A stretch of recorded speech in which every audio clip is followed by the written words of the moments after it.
Uma cidade repousa no alto da serra. Está cercada de montanhas verdes.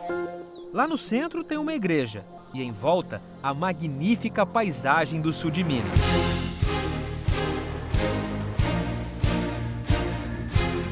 Tão fascinante quanto essa paisagem é saber como ela se formou. Dizem que Poços de Caldas está dentro da cratera de um vulcão adormecido. E é mais ou menos isso mesmo. Só que o início dessa história foi há pelo menos 80 milhões de anos. Naquela época, uma bolha de lava se desprendeu do núcleo da Terra e empurrou para cima parte da crosta. Depois adormeceu. O que se formou foi o Planalto de Poços de Caldas, que tem 800 quilômetros quadrados e está 500 metros mais alto que o restante da região. E isso permitiu então com que o padrão, a estrutura florestal fosse diferente do entorno da região. A cidade cresceu em torno das belezas naturais e outros atrativos construídos pelo homem. A era do vulcão deixou heranças de pedra e de água. A água que sai dessa bica vem lá do interior da terra. Ela percorre fendas vulcânicas e por isso chega aqui bem quente, sabe? E tem um aspecto também um pouco oleoso. Elas têm um cheiro muito forte de enxofre, como se fosse cheiro de ovo, sabe? Não é muito agradável, não. Vê o sabor. É horrível. Mas as pessoas dizem que essa aqui é uma água medicinal, que é bom para a saúde, inclusive muita gente costuma passar na pele, aí sim, não tem problema. E lavar o rosto, diz que faz bem.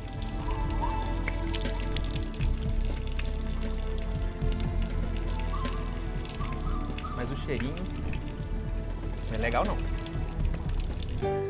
Pela quantidade de gente que procura a fonte, deve ser boa mesmo. Aliás, água é o que não falta em Poços. Para se ter uma ideia, a cidade tem 3 usinas hidrelétricas. E onde tem água e floresta preservada, pode esperar muito bicho. Só de aves são 350 espécies. Mais da metade vive nessa reserva do Departamento de Eletricidade do município.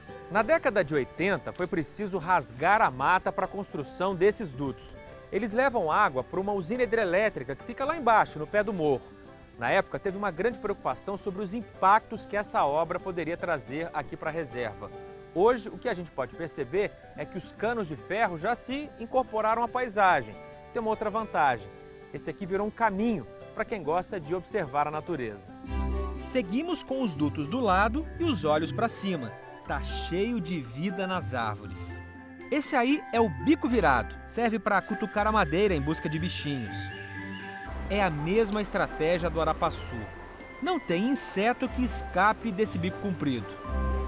Como não se encantar com a família do fogo apagou? O cuidado da mãe Bigodinho com os filhotes. E a fascinante dança de acasalamento dos tangarás. O João de Barro faz barulho. É luta. Os dois vão à lona, ou melhor, à grama. Seriam 2 machos disputando uma fêmea ou uma briga de casal? O Planalto de Poços de Caldas é também um refúgio. Os pesquisadores descobriram que algumas espécies de plantas só existem aqui, como essa. As informações até agora publicadas é que ela ocorre só no município de Caldas, na Serra da Pedra Branca. Essa é a informação Então que a gente temos está até diante de agora. uma raridade aqui. Sim, sim. Mas eles estão muito preocupados. Dizem que essas espécies raras estão desaparecendo por causa do desmatamento. O que a gente tem agora é aproximadamente 30 indivíduos. Aqui no Jardim Botânico, soldados da natureza travam uma guerra contra a extinção. Eles resgatam do campo as espécies em perigo e trazem para o laboratório. O desafio é multiplicar as mudas. Boa parte dessas espécies que são pesquisadas aqui no Jardim Botânico nunca foram reproduzidas em laboratório. É o caso dessa aqui, né, João Paulo? A Siningia striata. É a primeira vez que vocês conseguem a reprodução dela. Isso. O que vocês estão vendo aqui é o primeiro lote da Siningia striata cultivado no laboratório da Fundação Jardim Botânico de Poços. Então, assim, a intenção agora, depois dessa etapa aqui, é a gente levar ela para a natureza, né? A ideia é fazer novas mudas e espalhar pelo Planalto. devolver aos campos e montanhas o que eles têm de mais especial. Fonte dos Amores, uma das mais visitadas de Poços. Mas o que chama atenção aqui não é bem uma obra de arte. Uma muvuca na banca da pamonha. O que será? A gente chega para conferir e encontra um bando de macacos prego. Eles fazem uma farra. Tomam água na torneira, deitam e rolam nas brincadeiras. Não tem medo nenhum dos turistas. Você já tinha ficado tão perto deles assim? Nunca tinha, é a primeira vez. Vem aqui. Aí. Olha a tranquilidade dele. Olha isso. Olha que atrevido. Ó. E não é bicho de estimação, não. É bicho da mata aqui, ó. Ele está encantado com os macacos. É incrível esse contato com a natureza. E ele está fascinado, né? Principalmente porque aparentemente são dóceis, né? É, dóceis, mas bem espertos.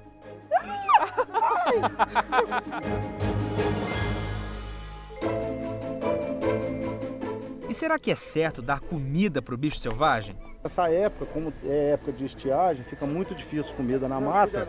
Então eles vêm aqui porque sabem que tem uma alimentação aqui. O Ide é o dono da banca e se preocupa com a dieta dos bichos. Só permite que as pessoas ofereçam frutas e castanhas. Ele conta que os primeiros macacos apareceram aqui há mais de 30 anos. Essa é a mais velhinha delas. Foi uma das primeiras a chegarem aqui? Uma das primeiras, que já está com mais de 30 anos ela. É mesmo? É. Você botou nome nela ou não? A gente chama ela de vovozinha, por ser Vovozinha? por ser a mais antiguinha delas. O Ide conhece cada um. Aqui a gente tem filhotes de 6 meses a 1 ano de idade. Essa fêmea que está aqui na frente, ela é muito mansa também, muito delicada. Os filhotes são encantadores. Eles não desgrudam da mãe por nada. Chegam a dormir agarrados no pelo. Logo que nasce, a mãe já traz perto do ser humano. Então, quando cresce um pouquinho, ele já não fica assustado. Na Fonte dos Amores, um belo exemplo de paixão pela natureza. A natureza nos proporciona só momentos agradáveis. Estamos agora em um outro ponto turístico muito visitado, o Recanto Japonês. É uma réplica dos jardins do Palácio Imperial Nipônico. Essa é também uma das portas de entrada para a Serra de São Domingos. É só pegar a trilha para fugir da badalação. Nesse remanescente de Mata Atlântica, encontramos araucárias e samambaias gigantes, além de belas aves. Mas o que a gente procura é um anfíbio raro, uma rã, que apesar de barulhenta, acabou de ser descoberta. A gente é guiado pelo som que ela emite, que é a vocalização, é o canto. E cada espécie tem o seu canto próprio. No caso dessa rãzinha que a gente está atrás, o canto dela é numa frequência acima do barulho do riacho onde ela ocorre. Porque ela é um bicho de riacho. É mais agudo. Então é mais agudo e mais rápido também. Mas sapo não faz barulho à noite? Pois é, esse aí é especial. A gente tem um riacho aqui do lado, barulho de água corrente. É um dos pontos aqui em Poços de Caldas onde ocorre essa rãzinha diurna, que inclusive acabou de vocalizar. Ah, você já ouviu? Já ouvi. Acabei de escutar, o canto dela inclusive se destaca no som da água corrente. Eu não consegui perceber ainda. Cantou de novo. Ah, é esse barulhinho? Isso. Mas parece um passarinho cantando, né? Lembra um pouco um passarinho, inclusive muita gente se confunde, acha que é uma ave ou um inseto vocalizando. E por isso mesmo a rã diurna passa despercebida por quem frequenta o parque. Ao ouvir o canto, o observador desavisado vai procurar algum bicho no alto da árvore, mas o esconderijo dele é bem diferente, debaixo das pedras. Os machos adultos cantam para atrair as fêmeas e demarcar o território. O que o mais interessante é que a gente ouve muito bem, mas pode olhar aqui à vontade que não consegue enxergar nada. É muito difícil vê-la, né? A coloração dele é amarronzada e ele ainda fica dentro de toquinhas, pequenas grutinhas assim nas beiradinhas do riacho. Começou a busca pela rã escondida. Imagina o desafio de achar um bichinho com 2,5 cm marrom no meio desse ambiente. É só para quem tem olhos e ouvidos muito treinados mesmo. Por quase 1 hora esperamos a rã dar um sinal de vida. Tá mesmo. Deu pra ver aí? Tá. Ele tá debaixo das pedrinhas ali. Pode. Os biólogos tiram as pedras com todo cuidado. Aqui pulou. Pulou. E agora? Pegou? Pegou. Eba. Você tem um saquinho Rapaz, ela é fácil? mínima. Cabe na ponta do dedo. Essa bolha aí é o saco vocal que ela usa para cantar. O que ela tem de tão especial? Primeiro que o hábito dela não é nada comum dentro do grupo dos anfíbios. Ela é diurna.